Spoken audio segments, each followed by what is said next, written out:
Hey, Commander, next time we touch down, let's try not to park the ship in a colony of mutant zombies. Just thinking out loud here. How'd you end up joining the Alliance? Look, if you're looking for an inspirational tale of the crippled kid overcoming impossible odds, you're gonna be disappointed.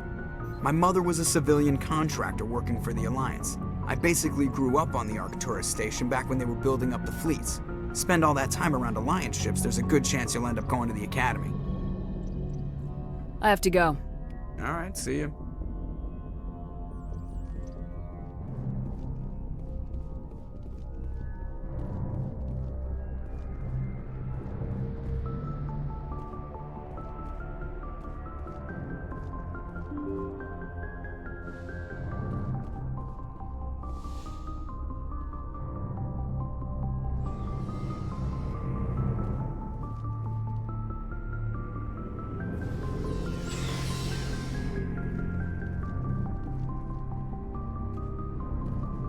Commander, I wanted to thank you. What for, Garrus? For everything. Taking me with you, letting me be part of your team. I've learned a lot. I've thought about what you said, about eliminating the threat immediately, regardless of the cost. You were right.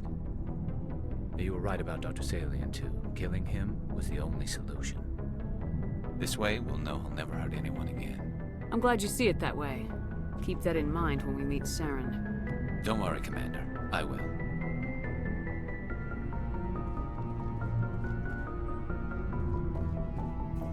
Commander? What's your opinion of the last mission? Gotta admire those colonials. That's about the worst place for a colony I've ever seen. Given the option, I'd get the hell out of Dodge. Do you have a few minutes to talk? One-on-one? I'm off duty until tomorrow. I was gonna have a small drink. Bit of a celebration. If you're interested. With all we've been through lately? Hell yes. I only have enough to toast the day, not the captain. It's Armistice Day, when the first contact war ended. My family always marks it. Since I'm the only Williams aboard, I thought I'd ask you. Seems like an odd thing to celebrate. That was 26 years ago. In our family, it's not really a celebration, more like an obligation. Don't tell me you don't know about my family. My commanders always find out. It's not in my files or something? There's almost nothing in your files. Technical scores and a list of crap assignments. There's a reason for the crap assignments. I'm General Williams' granddaughter, the commander of the Shanxi garrison in the war. The only human ever to surrender to an alien race. I see. That's why you drive yourself so hard. A Williams has to be better than the best, if only to avoid suspicion. That's what my dad told me the night before he retired. Takes a special kind of thick-headed to march into a job where your family's blacklisted. I did it anyway. I'm not gonna let our name go down with Arnold and Quisling. Granddad deserved better than that. What happened to your grandfather after the war? He was relieved of command as soon as Shanxi was liberated. They brought him back to Earth in irons, but there was never a trial. They quietly demoted him and stuck him behind a desk. He retired a year later and spent the rest of his life working construction in the colonies. Sometimes we hear about attempts to get him exonerated in some official way. Nothing ever comes of them. As I recall, your grandfather held out for a long time. The Turians wrecked the orbitals in the first wave and occupied the major cities. They sat in orbit, dropping rocks on anything that moved. Granddad dispersed the troops, but when they went into the cities for supplies, the Turians would wreck a block to eliminate one fire team. Civilians were dying, his troops were starving, and he couldn't contact Alliance High Command. So he surrendered the garrison. Is this why you're always going on about the Council? If everyone else can look at Shanxi and say, this is why humanity needs to be stronger, then so can I. I'm entitled. So now you know. Gonna kick me off the ship, Skipper? You're tough and decisive. I value those qualities. Just consider me a fire-and-forget missile. But anyway, I've got things to do before we land. I'm sure you do too. Dismissed, Chief. Ma'am.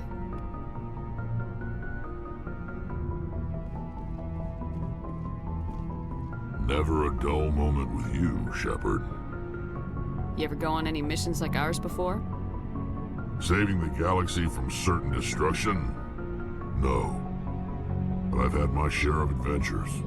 Do you remember any that stick out? A few. I remember one time I was hired by a Volus diplomat. What an ass. I guess even politicians have need of mercs from time to time, huh? Time to time. If it wasn't for politicians, I'd be out of work. They're always looking for ways to get ahead. This one was no different. He wanted me to erase his past. Get rid of an old friend who knew too much. Huh. His old friend turned out to be an Asari commando. You afraid of her? What? No. Alina and I were old friends. Sort of. We met when we were both contracted to kill the same Turian. Neither of us wanted the other one to get him first. We spent more time fighting each other than tracking that Turian. An Asari commando mercenary. That's unusual, isn't it? I wouldn't say it's unusual. Mercs come in all shapes.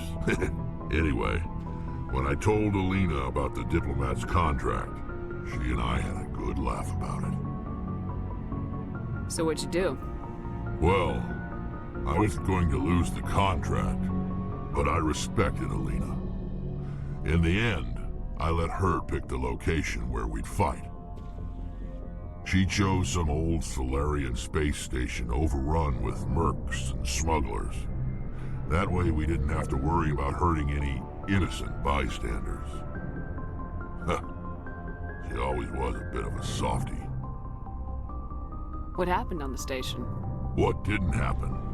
For 2 days I chased her through that station. Used my entire store of ammunition. Had to kill a bunch of mercs and use their crap weapons. By the 3rd day, the station was barely holding together. The mercs were dead or gone. Life support was failing. But I had her. She'd locked herself in the med labs. She was trying to patch herself up. Damn tough, that one. Then just when I thought I had her, the station's core went critical. Barely made it back to my ship in time. I assume the Asari commando didn't make it.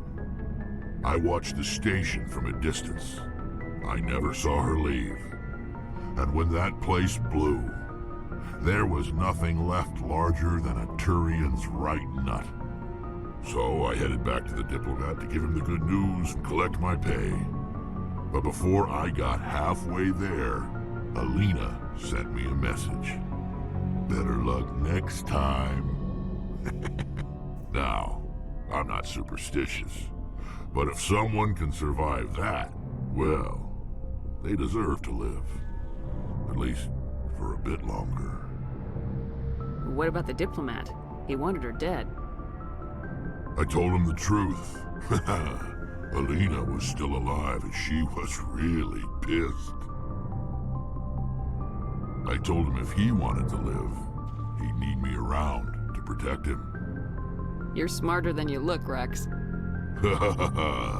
He kept me on as his personal guard until he died. Natural causes. Easiest job I've ever had. A little boring, but credits are credits.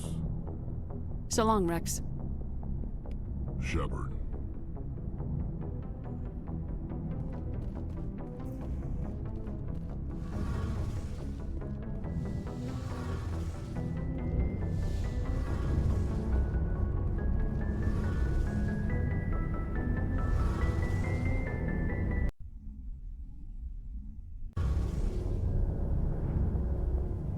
It feels like we're getting near the end, doesn't it, Shepard? With Saren, I mean. If we don't stop him soon, it'll be too late. You'll find the conduit before he does. I know you will. You have to. And after this is all over, when my pilgrimage ends and I go back to my own people, I'll be proud to say I was a part of it. Saren's still got a couple more surprises waiting for us. Yeah, I get that feeling too. But I know you can handle whatever he throws at us. And I'll be right here if you need my help. I want to know more about the Geth. I doubt I can tell you anything you don't already know. It's been almost 3 centuries since they drove my people into exile. All I know is the story of their origins. What they were when we created them, and how they turned on us. Interesting. The Geth were originally created to serve as an automated manual labor force. Initially, their intelligence was as limited as any VI. Over time, we made small modifications to their programming to allow them to perform more varied and complex tasks, bringing them closer and closer to true AI status. How come the Council didn't step in and stop you? This wasn't true AI research. We may have been skirting the bounds of the law, but we never did anything that was actually illegal. The changes were so insignificant, so gradual, that we were able to control them. Or so we thought. But one thing we underestimated was the power of the neural network. 1 million Geth thinking simultaneously created an inherently unstable matrix. So the Geth share brain power? Many of the Geth's logic systems were designed to work in concert with other nearby Geth. Basically, the more of them you have in a group, the smarter they are. So there's some sort of group consciousness? No, nothing like that. They cannot share sensory data or information. Their programming cannot handle that much simultaneous input. Each Geth maintains an individual awareness and identity. The neural network only operates on a process-based level. It's basically the synthetic equivalent of a subconscious. But when they're in close proximity, they can coordinate low-level functional processes, freeing up more capacity for original or independent thought. That doesn't make any sense. I'm probably oversimplifying. The Geth are incredibly advanced and complex creations.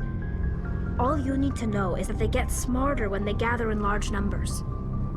As we built more and more Geth, their effective intelligence became more sophisticated, more abstract.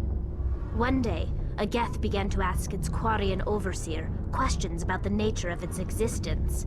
Am I alive? Why am I here? What is my purpose? As you can imagine, this caused a near panic among my people. I don't see what's so bad about those questions. The Geth were created to engage in mundane, repetitive, or dangerous manual labor. That's fine for machines, but it won't satisfy a sentient being for long. The Geth were showing signs of rudimentary self-awareness and independent thought. If the Geth were intelligent, then we were essentially using them as slaves. It was inevitable the newly sentient Geth would rebel against their situation. We knew they would rise up against us, so we acted first. A general order went out across all Quarian-controlled systems to permanently deactivate all Geth. The Geth responded to this order violently. You didn't really think they'd just let you destroy them without a fight, did you? The hope was that most of the Geth would still be little more than machines, incapable of organized resistance. But they had progressed much further than anyone anticipated. The war was long and bloody.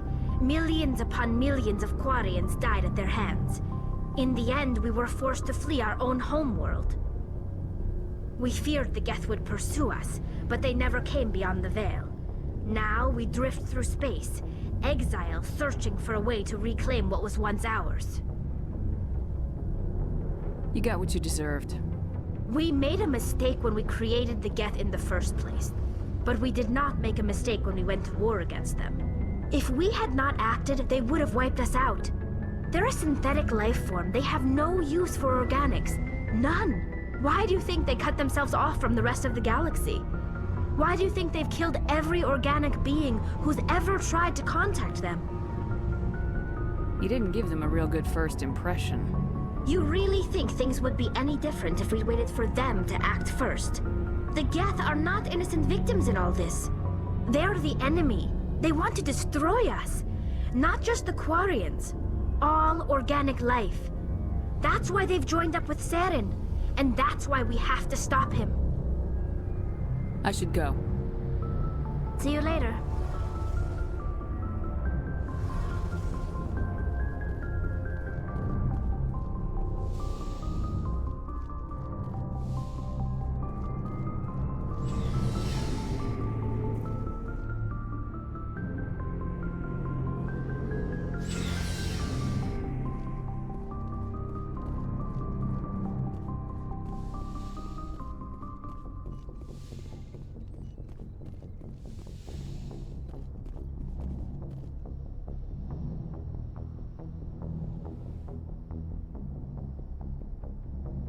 Commander, are you coming to check up on me?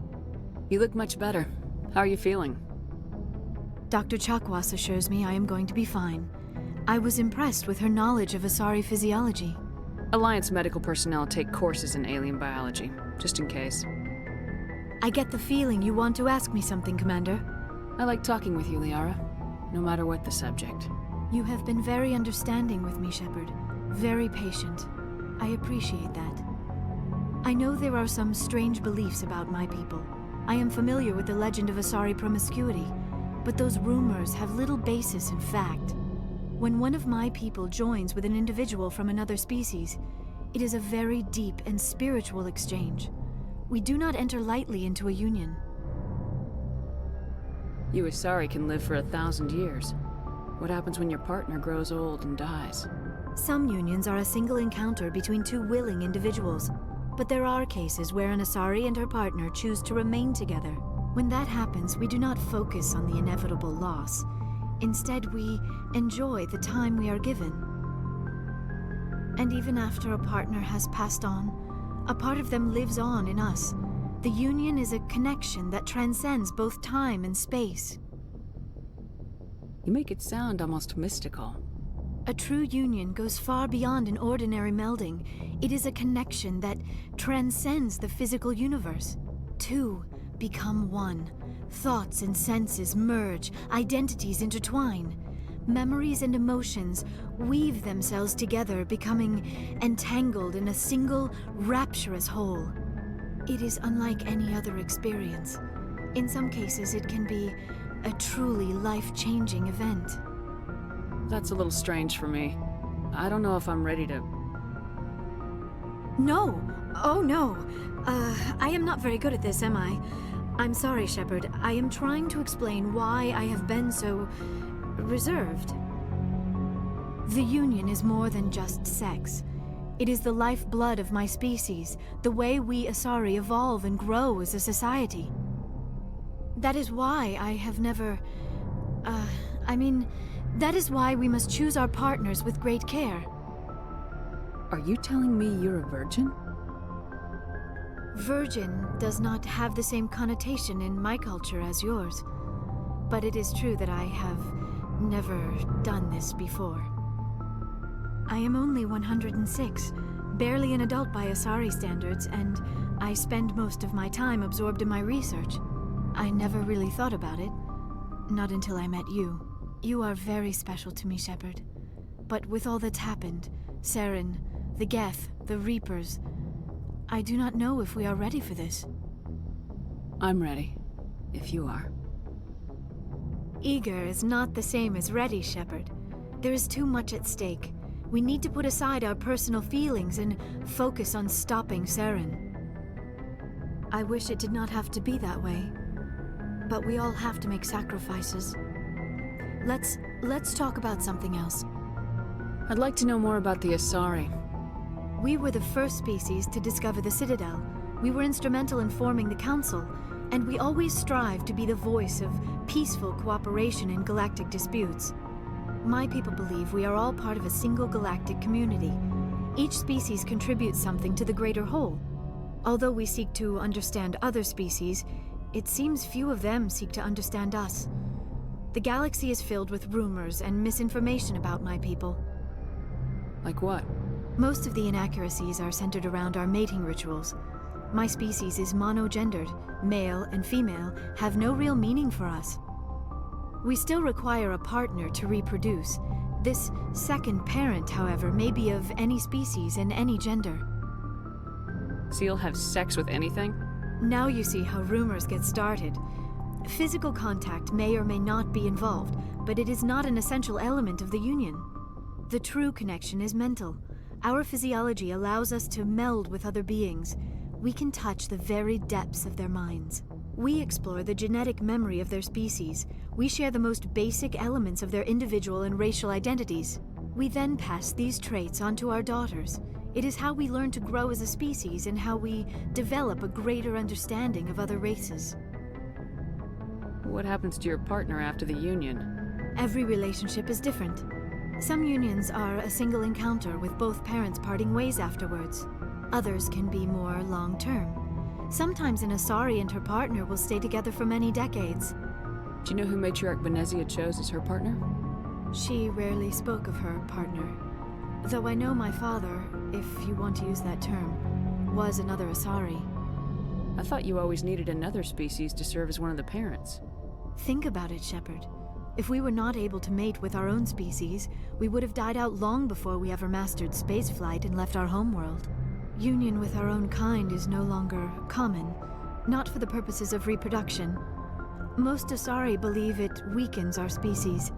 Asari daughters inherit racial traits from the father species. If both parents are Asari, then nothing has been gained, or so conventional wisdom would hold.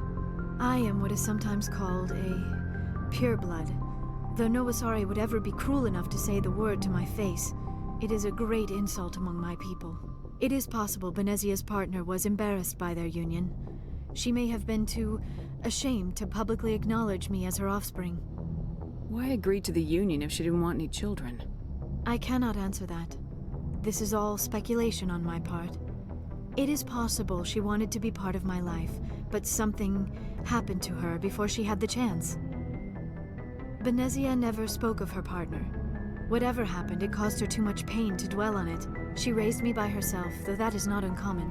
Many Asari raise their children alone, particularly if the father species is short-lived. Often the partner will pass on long before the child reaches maturity. I should go. Goodbye, Shepard.